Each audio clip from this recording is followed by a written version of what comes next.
De volta com a ministração ao vivo, aqui da Palavra de Deus, no programa, eu quero lembrar os irmãos que a nossa abordagem, ela é obviamente respaldada na Escritura, sob a inspiração de Deus, né?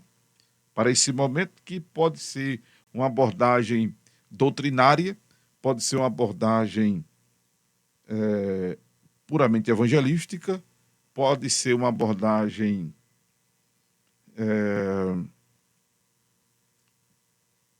teológica propriamente dita, mas toda ela com essa vida profética do consolo, da exortação e da edificação. Não vou estar, como nunca fiz, abordando versículo por versículo, por conta até também do nosso tempo aqui, e também não tenho esse cabedal todo. Não vou estar chamando as pessoas para lerem a Bíblia como a gente fazia há anos atrás, exatamente por causa do tempo nosso aqui, que é limitado. Em alguns momentos, eu vou estar lendo o texto do qual vou estar abordando. Em outros momentos, eu só vou fazer uma abordagem aqui tópica, né? Trazendo para os irmãos já os tópicos do texto que eu estarei citando para os irmãos acompanharem a leitura em suas casas, antes ou depois da administração, para os irmãos se situarem biblicamente. Nesta volta à abordagem do livro de Atos, eu já ia fazer isso, né? Só abordar o teor da administração. Mas eu senti meu espírito, diante do que vamos falar, que já está aqui na epígrafe dessa transmissão, na descrição desta transmissão ao vivo, né? Que é exatamente essa temática sobre encararmos, eu até escrevi assim, encarando o reino de Deus como um negócio nosso, né? E eu vou explicar por que esse tema, que eu já abordei em outro momento, na igreja que eu congrego, o Templo do Corpo de Cristo. Está lá no YouTube, Igreja Templo do Corpo de Cristo. Inclusive, se você não é inscrito nesse canal, se inscreve também. Que Paulo fazia isto, não é? Mas eu quero ler com você Atos capítulo 18. Hoje eu vou ler até o versículo 23. Já temos no YouTube do Acorda Bênção uma abordagem de Atos 18. Esta é a segunda parte, que vamos ter uma terceira parte desse capítulo também. Então diz assim, Atos capítulo 18. Queria que você prestasse atenção e abrisse sua Bíblia e lesse comigo. Depois disto, partiu Paulo de Atenas e chegou a Corinto. E achou um certo judeu por nome Áquila, natural de Ponto, que havia pouco tinha vindo da Itália. E Priscila, sua mulher, pois Cláudio tinha mandado que todos os judeus saíssem de Roma, se juntou com eles. E como era do mesmo ofício, ficou com eles e trabalhava, pois tinham por ofício fazer tendas. E todos os sábados disputavam na sinagoga e convencia a judeus e gregos Quando Silas e Timóteo desceram da Macedônia, foi Paulo impulsionado pela palavra, testificando aos judeus que Jesus era o Cristo. Mas resistindo e blasfemando eles, sacudiu as vestes e disse-lhes: o vosso sangue seja sobre vossa cabeça. Eu estou limpo, e desde agora parto para os gentios. E saindo dali, entrou em casa de um homem chamado Tito, justo, que servia a Deus e cuja casa estava junto da sinagoga. E Crispo, principal da sinagoga, creu no Senhor Jesus, creu no Senhor com toda a sua família.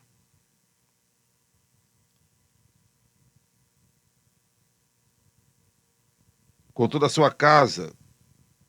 Também muitos dos coríntios, ouvindo, creram e foram batizados. Louvado seja Deus.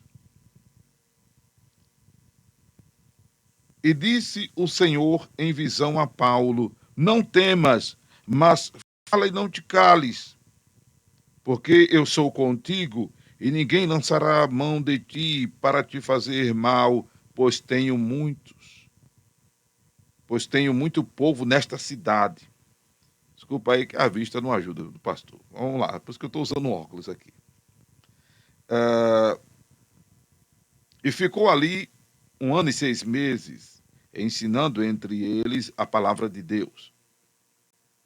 Mas, sendo Gálio procônsul da Acácia, levantaram-se os judeus concordemente contra Paulo e o levaram ao tribunal, dizendo: este persuade os homens a servir a Deus contra a lei. E querendo Paulo abrir a boca, disse Gaio aos judeus: se houvesse, ó judeus, algum agravo ou crime enorme, com razão vós sofreria. Mas se a questão é de palavra e de nomes e da lei que entre vós há, vede-o vós mesmos, porque eu não quero ser juiz dessas coisas. E expulsou-os do tribunal. Então todos agarraram a Sóstenes, principal da sinagoga, e o feriram diante do tribunal. Porém, Gálio, nada destas coisas o incomodava. Porém, a Gálio, nada dessas coisas o incomodava. E Paulo, ficando ainda ali muitos dias, despediu-se dos irmãos e dali navegou para a Síria. E com ele Priscila e Áquila, tendo rapado a cabeça em Creia, porque tinha voto. E chegou a Éfeso, e deixou ali, e chegou a Éfeso, e os deixou ali. Mas ele, entrando na sinagoga, disputava com os judeus, e rogando-lhes eles que ficassem por mais algum tempo, não conveio nisso. Antes, se despediu deles, dizendo: querendo Deus, outra vez voltarei a vós. E partiu de Éfeso. E chegando a Cesareia, subiu a Jerusalém, e, saudando a igreja, desceu a Antioquia. E estando ali algum tempo, partiu, passando sucessivamente pelas províncias da Galácia e da Frígia, confirmando a todos os discípulos. Louvado seja o nome de Jesus. Louvado seja o nome de Jesus. Amém, amados? Bem, conforme eu descrevi aqui nessa transmissão, né, a temática que vamos estar tratando aqui é essa situação de encarar o reino de Deus como um negócio nosso. Essa foi uma postura de Paulo, né? Paulo encarava a obra de Deus como se fosse um negócio dele, sabe? Um comércio, um empreendimento dele. Né? Quando você resolve investir em alguma coisa, quando você resolve fazer o empreendimento, você fica pensando naquilo de manhã, de tarde, de noite, dorme pensando nesse investimento, acorda pensando nesse investimento, né? E não para. A mente fica focada nisso. Não é transformar a obra de Deus, o reino de Deus, em comércio, preste atenção. Mas é pensar no reino como se fosse um negócio seu. Efésios capítulo 6, versículo 21. Ora, para que vós também possais saber dos meus negócios e o que eu faço, Tíquico, irmão amado e fiel, ministro do Senhor, vos informará de tudo. E a gente vê aqui no capítulo 18 de Atos que Paulo, a exemplo do casal que ele encontra, né,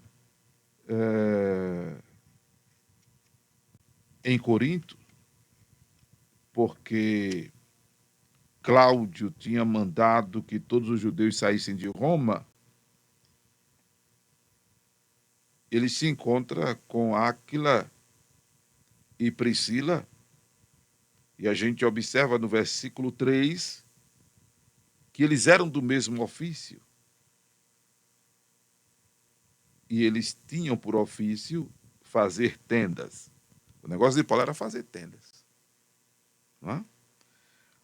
Provavelmente uma das razões pela qual ele partiu de Atenas foi por não ter achado oportunidade para levar avante essa sua indústria de tendas.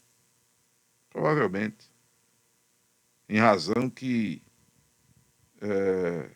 Corinto era um centro comercial, né? Pode ter sido uma dessas razões também pelas quais Paulo deixara Atenas.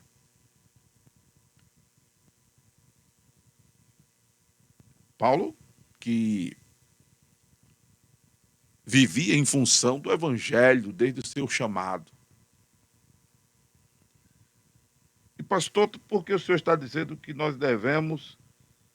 Eu preciso lembrar como foi que eu escrevi, é por isso que eu estou vindo aqui na tela do celular, encarando o reino de Deus como o negócio nosso. Por quê? Porque observe, amados, a mobilização do apóstolo Paulo em levar este evangelho de Jesus. Veja a dedicação. O cara não parava. Né? Ele, onde chegava, estava pregando o evangelho. Fazia suas tendas, que era o seu sustento, que era o seu meio de vida. Né? Mas ele fazia aquilo em função de se manter e poder investir na própria obra.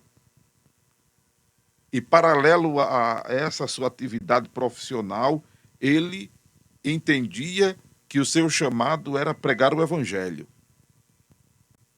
A gente vai discorrer de Paulo nas epístolas e a gente vai perceber que ele se sentia no direito de receber o prolabore, quiam, uma ajuda, mas, ao mesmo tempo, ele abria de mão disso em determinados momentos, para não ser pesado aos irmãos, e em determinados momentos ele acolhia por conta da necessidade que tinha para poder, claro, nutrir-se, alimentar-se e seguir a jornada. Já diz os antigos que saco vazio não se põe em pé. Não é? O que Paulo não concordava era que o evangelho fosse transformado em meio de vida. Como algumas pessoas, infelizmente, têm feito, não é? E algumas outras deixam de dizimar porque acham que todo o pastor é assim, que todo evangelista, que todo pregador do evangelho é assim. E não é. E como eu já disse numa ministração anterior, mesmo que seja, você não deve gerar detrimento ao princípio do dizimar por causa da infidelidade de quem administra o sagrado. Você deve fazer a sua parte em ser dizimista, em ser ofertante, porque em ser dizimista você estará sendo grato a Deus, você estará sendo reconhecedor de que toda boa dádiva e dom perfeito vem do Pai das luzes, que ninguém tem nada se do alto não lhe for dado, que é do Senhor que lhe vem o pão de cada dia. Você estará sendo grato, e ser dizimista é ser grato. Quem não é dizimista é ingrato, e lá em Malaquias, uma palavra forte, o Senhor chama logo de ladrão. Não é? Então, o erro do outro não justifica o nosso. Estou dizendo isso para quem deixa de dizimar ou deixou de dizimar, porque, de repente, quem administra na congregação o sagrado não tem sido fiel. Não é? Ou você subentendeu que para onde você estava canalizando o seu dízimo, esse objeto de canalização estava sendo transformado em meio de vida.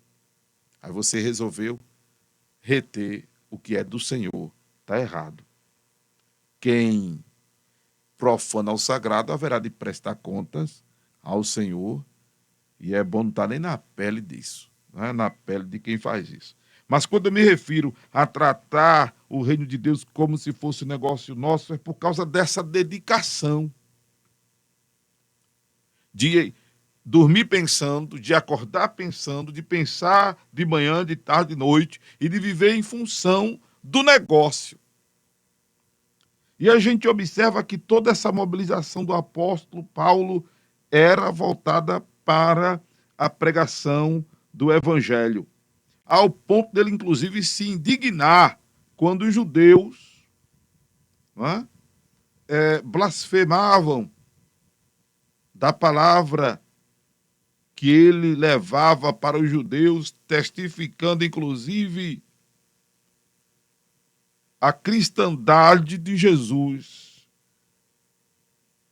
Paulo testificava aos judeus que Jesus era o Cristo, porque os judeus poderiam não entender o nome Jesus, se bem que era o nome comum entre eles, mas sobre o Cristo, eles entendiam, porque Cristo é o Messias, o enviado, o Cristo, na expressão que Paulo traduz para a época, que os judeus entendiam que era aquele falado por Isaías no capítulo 53. Homens de dores. Amém? Homem que estaria levando sobre si as nossas dores, as nossas enfermidades, os nossos pecados, seria moído por nós. Seria contado com os malfeitores. Seria levado como ovelha muda diante dos seus tosqueadores, sem abrir a sua boca. Aquele Cristo retratado por Isaías no capítulo 53 do seu livro, os judeus tinham entendimento. E Paulo agora chega dizendo que Jesus Cristo, aquele que havia morrido e ressuscitado, era de quem o profeta Isaías tinha falado. E não só no livro do profeta Isaías, que é o profeta messiânico, mas o Cristo, aquele que foi apontado lá em Gênesis, que esmagaria a cabeça da serpente, cuja serpente lhe feriria o calcanhar.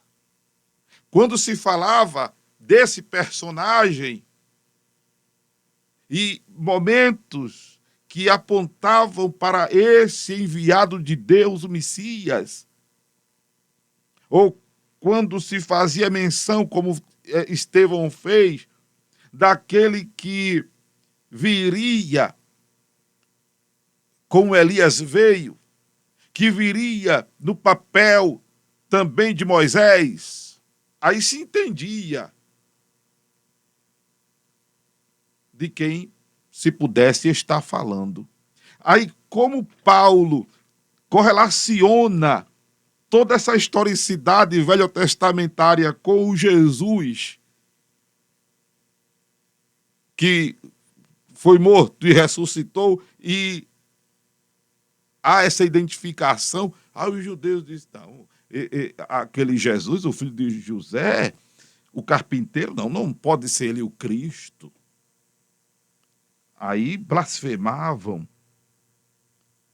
Inclusive, observe aqui, eu gosto muito dessa expressão, mas resistindo e blasfemando por redundância. Porque blasfemar é resistência. Amém? Já ensinei isso aqui por diversas vezes, que blasfemar é resistir à ação persuasiva do Espírito Santo. Tá certo, irmãos? Eu estou trazendo esse entendimento, até porque me lembro agora que lá em Atos, em Mateus, nos diz que Mateus capítulo 12, versículo de número 31, que bom que eu achei com facilidade aqui, e eu atribuo isso à inspiração divina, né? Que todo pecado e blasfêmia se perdoará aos homens, mas a blasfêmia contra o Espírito não se perdoará aos homens. Preste atenção a isso. E se alguém disser alguma palavra contra o Filho do Homem, ser-lhe-á perdoado. Mas se alguém falar contra o Espírito Santo, não lhe será perdoado, nem neste século, nem no futuro. Então, o que é a blasfêmia? A blasfêmia não é esculhambar Deus, que não é certo esculhambar Deus. Não é pensar algo diferente do que Deus é, santo, perfeito, bom. Não é pensar algo diferente disso. Tem muita gente que pensa diferente de Deus, até crente. Tem gente crente achando que Deus não lhe ama nesse momento. Aferindo o amor de Deus, porque a oração não foi respondida, ou não está sendo respondida como gostaria que fosse, porque as coisas não estão acontecendo como gostariam que acontecesse, porque o resultado da prova, do concurso, da entrevista não foi positivo. Aí tem gente achando que Deus não lhe ama porque está passando por momentos difíceis na vida financeira, familiar, sentimental, profissional. Tem gente achando que Deus não lhe ama, aferindo o amor de Deus por circunstâncias desta vida. O que eu já disse aos irmãos, não façam. Não façam por várias razões. Primeiro, Deus amou o mundo de tal maneira que deu seu Filho unigênito. Segundo, Deus prova o seu amor para conosco em que Cristo Jesus morreu por nós, sendo nossos pecadores. Então, está provado o amor de Deus por você. Deus ama você. Então, blasfemar não é nenhum pensamento negativo que, permita-lhes dizer, é até normal pensar. Não devemos alimentar, mas é infelizmente normal pensar. Por causa da nossa natureza pecaminosa, por falta de conhecimento bíblico. Mas isso não é blasfemar. Senão ninguém tinha perdão. Porque todo mundo já pensou alguma coisa negativa de Deus. Já teve gente que já pensou, teve gente que já disse. E isso não é o pecado imperdoável. Sabe qual é o pecado imperdoável que a Bíblia configura como blasfêmia? É exatamente a resistência ao pedido de perdão. É a resistência à ação persuasiva do Espírito Santo, que é quem convence o homem do pecado, da justiça e do juízo. Então, se eu não peço perdão, eu não tenho como ser perdoado. Entenda que para todo pecado arrependido e confessado há perdão. 1 de João 1,9. Se confessarmos os nossos pecados, ele é fiel e justo para nos perdoar os pecados e nos purificar de toda a injustiça. E o perdão de Deus, ele é instantâneo, ele é imediato. Não existe carência para o perdão de Deus. Você pede perdão agora e ele só vai perdoar daqui a 3 meses, 6 meses. Não, o perdão de Deus é imediato. Amém? E quando você pede perdão, o Senhor, que não atende por fila, porque o céu não é o SUS, você é levantado, é erguido nessa relação com Deus de onde parou. Não volta para rabo da fila, não. Até porque Deus não atende por fila. Amém? E o que acontece aqui com os judeus? Eles resistem. Eles resistem à mensagem do apóstolo. Por isso que o apóstolo Paulo, indignado, ele sacode as vestes e diz aos judeus: o vosso sangue seja sobre vossa cabeça, estou limpo do vosso sangue. Tipo, a responsabilidade agora é de vocês. Vou partir para os gentios. Quem são os gentios? São aqueles que não são descendentes de Abraão. Gentio com O. Não é? São aqueles que não têm sangue hebreu correndo na veia.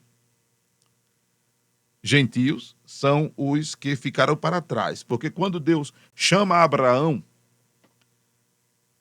e diz: Abraão, sai da tua terra e da tua parentela para uma terra que eu te mostrarei, ali passa a surgir o que mais tarde a gente conhece como povo de Deus, comumente como povo de Deus. A tribo de Judá, o povo judeu, tem essa proeminência por conta da tribo de Judá ser a última tribo a se corromper, por ser também a tribo de onde venha o Messias, como Jesus mesmo diz em João 14 e João capítulo 4, que a salvação vem dos judeus, porque vem da tribo de Judá. Jesus era judeu. Não é?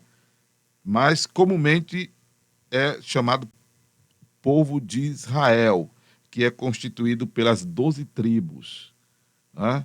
Que são os 12 filhos de Jacó, que tem o seu nome mudado para Israel, quando teve aquela briga dele lá com o anjo do Senhor no Val de Jaboque. Né? Aí o nome dele é mudado para Israel. Então, mas essa classe de povo surge quando Deus chama Abraão.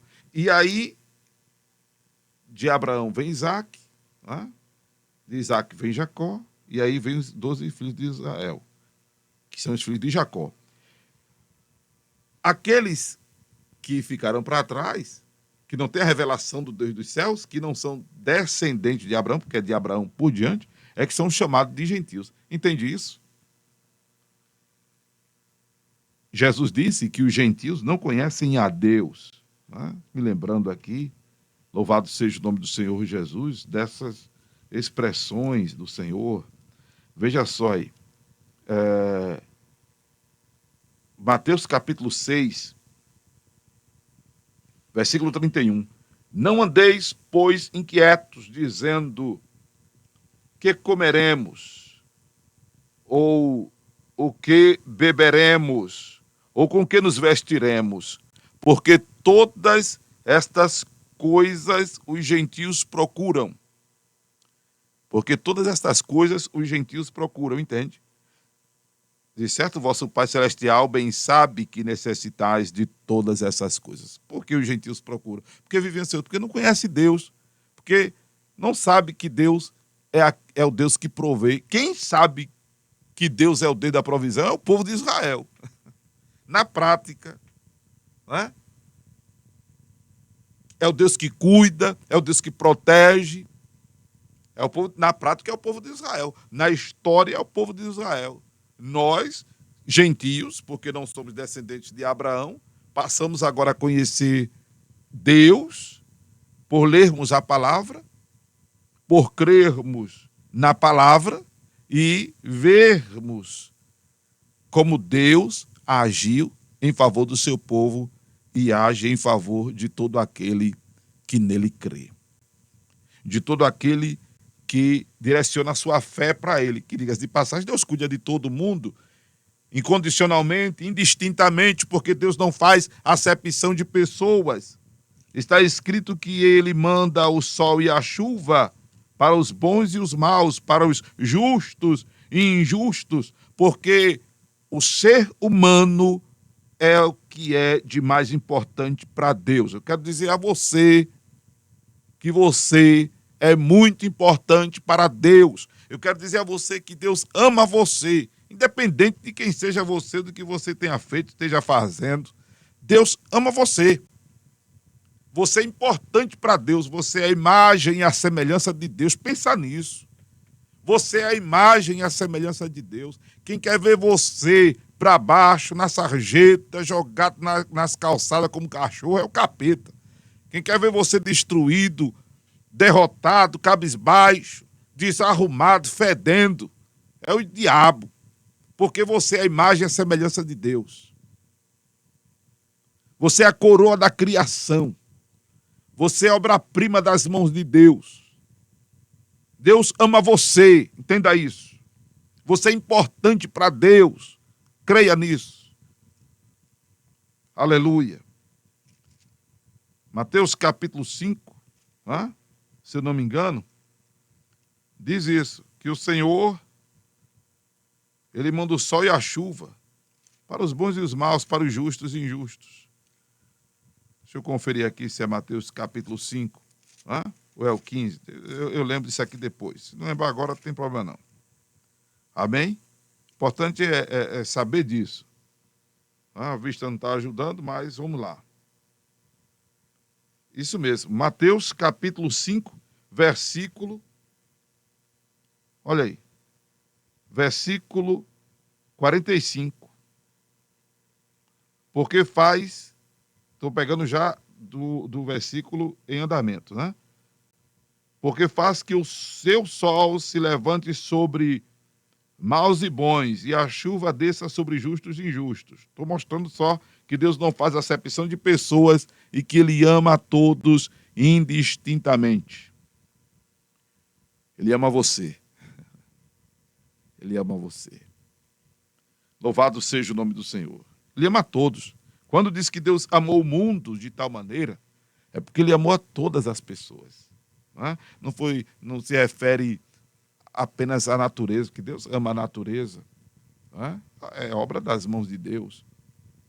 Ele mandou surgir, Deus ama. Mas o foco de Deus é o ser humano. Você é objeto das atenções de Deus. As atenções de Deus estão voltadas para você de maneira tão extraordinária. Eu tenho um colega pastor e ele ainda prega porque está vivo, mas ele dizia muito nas pregações que seria tão bom que as nossas atenções se voltassem para Deus, como as atenções de Deus estão voltadas para nós. Diante disso que sempre ensinamos, ele que passou a pastorear conosco ali, pegava essa deixa dessa fala da gente, que as atenções de Deus estão voltadas para nós. E é verdade, seria tão bom que nós voltássemos as nossas atenções para Deus, como as dele estão voltadas para nós. E é disso que eu quero tratar com você aqui nesta hora. De você voltar suas atenções para Deus, para a obra de Deus, para a obra evangelística, para a obra missionária. É quando eu me refiro ao reino de Deus. Como eu disse, eu estou lendo aqui porque eu escrevi aqui, e como eu postei, aí está aqui. Encarando o reino de Deus como negócio nosso. A obra de Deus, irmãos, qual é a tua mobilização em prol do reino? Qual é a tua mobilização em prol do reino? Irmãos, é mais do que nunca tempo do povo de Deus acordar, do povo de Deus se despertar, do povo de Deus pôr a mão no arado. É mais do que nunca tempo de sermos agentes ativos da seara. É mais do que nunca tempo, amados, de nós que somos servos inúteis procurar sermos úteis. Sim, servos inúteis, porque depois de havendo feito tudo, devemos nos considerar servos inúteis. Mas não vamos ser inúteis de braços cruzados, inúteis estagnados, inúteis parados, inúteis ociosos, não. Vamos procurar ser inúteis, úteis. Procure ser útil. Procure ser útil. O Senhor manda que nós demos frutos. Frutos dignos de arrependimento, que é a mesma coisa que andar em novidade de vida. O fruto do Espírito. Gálatas capítulo 5, 22. Que é refletir Deus nas atitudes, nas ações, nas reações. Amém? E produzir para o reino, como uma árvore que dá fruto, a qual a gente vai lá e colhe e ingere. Jesus, quando foi à figueira e a viu cheia de folha e botou a mão e não achando fruto, amaldiçoou a figueira. E ele manda que nós demos frutos. Porque a árvore que não dá fruto é cortada e lançada no fogo.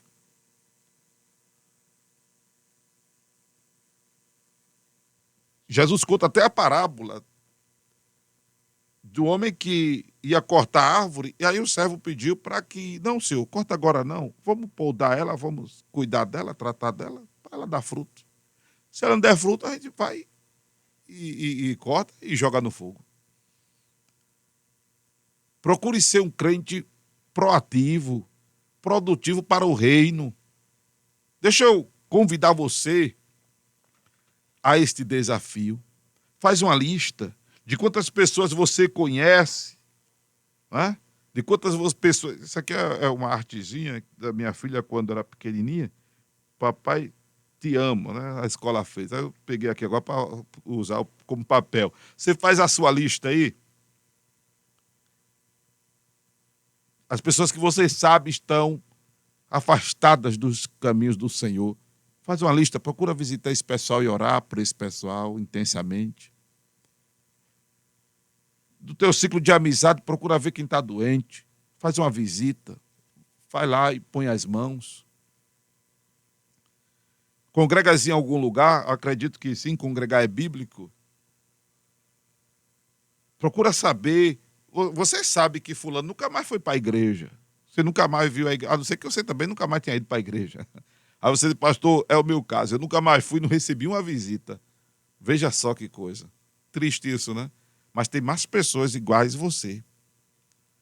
Se levante em nome de Jesus. Se levante em nome de Jesus para fazer aquilo que você acha deveriam estar fazendo em prol de você. Aleluia, que palavra gloriosa.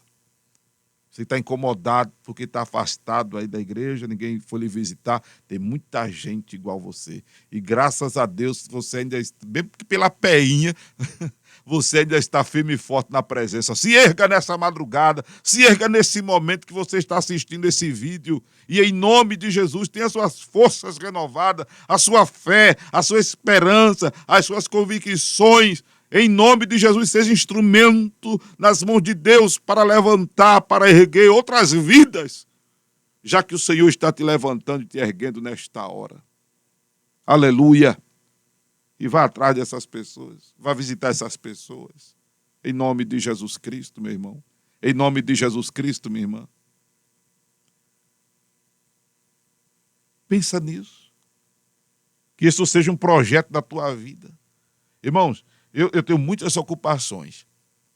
Muitas ocupações. E agora é que eu estou bastante ocupado mesmo. Para vocês terem ideia, eu só estou dormindo 3h30 por dia. Não é? Agora, às vezes, no final de semana, que eu durmo até acordar. Mas no normal, eu estou dormindo de 3 horas da manhã, me acordando de 6h30. Final de semana, se tiver oportunidade, eu durmo até acordar. Então, meu tempo está ocupado. Com estudos, com assuntos, com pesquisas, com trabalho, as preocupações pessoais, mas sabe, uma das coisas que eu não deixo de pensar é na obra de Deus. Eu não deixo de pensar no Acorda a Bênção, que é obra de Deus. São mais de 676 conversões até agora que eu estou fazendo essa transmissão ao vivo. Aí eu tenho a obra de Deus, o ponto de pregação do Alto José do Pinho. Aí eu estou pensando na obra de Deus, na missionária lá em Caetés. Eu estou pensando na obra de Deus com um casal missionário lá em Cidade Tabajara. Estou pensando na obra de Deus lá na Guabiraba, onde estive pregando um dia desses. Não paro de pensar, sabe, nas vidas que me pedem oração. E tenho orado. Fora os projetos que vocês sabem aqui, do Acorda Bênção da Rede Cristã. Então, eu durmo e acordo pensando na obra de Deus. Por isso que me veio ao coração esta palavra para trazer-lhes nesta oportunidade diante deste texto que lemos de Atos dos Apóstolos, porque esta fora a vida de Paulo. Esta fora a vida de Paulo. Não é? Temor existia, porque a gente percebe aqui que havia uma agressividade muito grande, a gente percebe aqui que Sóstenes, por exemplo, for agredido, né? Vitimado por essa ira dos judeus. Versículo 17. O governador não fez nada para defender o servo de Deus. Não é? O ambiente era hostil. Aí o Senhor fala a Paulo que ele não temesse, mas que falasse a palavra e não se calasse, porque o Senhor era com ele, ninguém iria lançar-lhe mão contra sua vida para fazer-lhe mal. E Paulo fica por ali 1 ano, 6 meses, ensinando entre eles a palavra de Deus. Aí você diz, pastor, então Deus não era com Sóstenes, não, porque meteram o cacete em Sóstenes? Era, Deus era. A situação aqui de Paulo foi pontual, não é? O fato de Deus estar conosco, nós não nos isentamos de situações conflitantes, não. Eu me lembro que já levei uma bufetada evangelizando. Evangelizando, já levei uma bufetada. Não é? E foi logo no começo da minha fé, viu, irmão? Negócio sério. Aleluia. Não é? Mas a gente percebe a mobilização dos servos de Deus aqui, eles não param, não. Observe que Paulo, quando ele mudava de um lugar para outro, ele continuava pregando a palavra, não é? Ele continuava pregando a palavra. Olha aí, era intenso, era intenso. Procura viver este evangelho com intensidade, não só de testemunhal, de vida exemplar, que deve, claro, o testemunho fala mais alto que palavras, mas é necessário abrir a boca também, né? Pelo amor de Deus. Olha aqui. Versículo 22, para terminar essa abordagem de hoje. E chegando a Cesareia, subiu a Jerusalém e, saudando a igreja, desceu a Antioquia.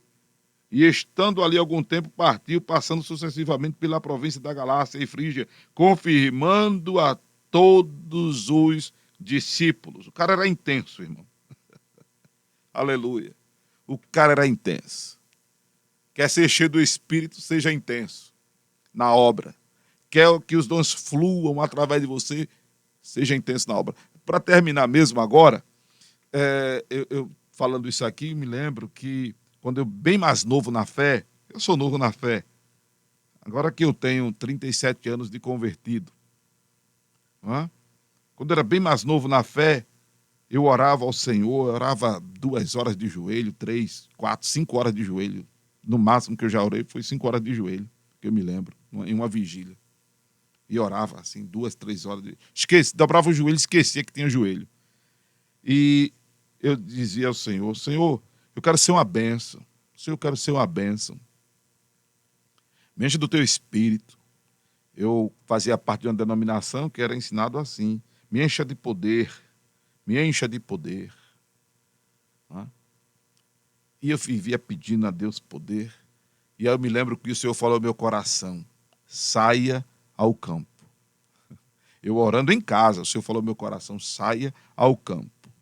Aí foi quando eu comecei a evangelizar na Bomba do Emetério, uma praça que tinha lá, a Praça das Mães, que era começo da Avenida Professor. Hoje é chamada Avenida Professor José Marinho dos Reis. Antigamente era o Córrego do Tiro. E agora a praça não existe, está cheia de comércio ali. E aí evangelizei naquela praça e muita gente da rua onde eu morava ia para aquela praça e ali era evangelizado. Ali eu ganhei 3 vidas para Jesus. E foi saindo assim ao campo, evangelizando. Eu terminava o culto na igreja que eu congregava, eu voltando para casa ia evangelizar. Participava da campanha evangelizadora onde me converti. Eu me converti no dia de sábado, no domingo eu já estava evangelizando. E aí eu sempre evangelizava. Fiz o primeiro encontro de jovens evangélicos da Escola Oliveira Lima. Fomos nós quem organizamos aquele evento. Sempre preguei ali na Praça do Diário, na Dantas Barreto. Muita gente me conhece da Praça do Diário, da Dantas Barreto, antes mesmo de me conhecer da Rádio Tamandaré. Eu gosto de culto na rua. Quem gosta de culto evangelístico na rua sou eu. Mas foi orando a Deus, pedindo em casa para ser cheio do poder, que o Senhor disse a mim, vá ao campo. E foi nesse meu envolvimento evangelístico que eu passei a perceber o fluir dos dons do Espírito Santo.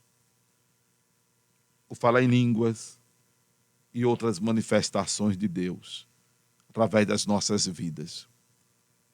Então, se você quer, sem contar, irmão, deixa eu dizer aqui a vocês, aleluia, eu me alegro em Deus, meu Salvador, sem contar o suprimento de Deus para as minhas necessidades. Louvado seja o nome de Jesus. Passei uma época, 4 anos e 9 meses desempregado. Deus sempre cuidou de mim e cuidou de nós, cuidou da minha família. Não é?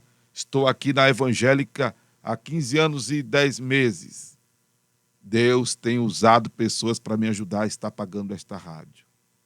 Louvado seja Deus. Tem cuidado de mim. Aleluia.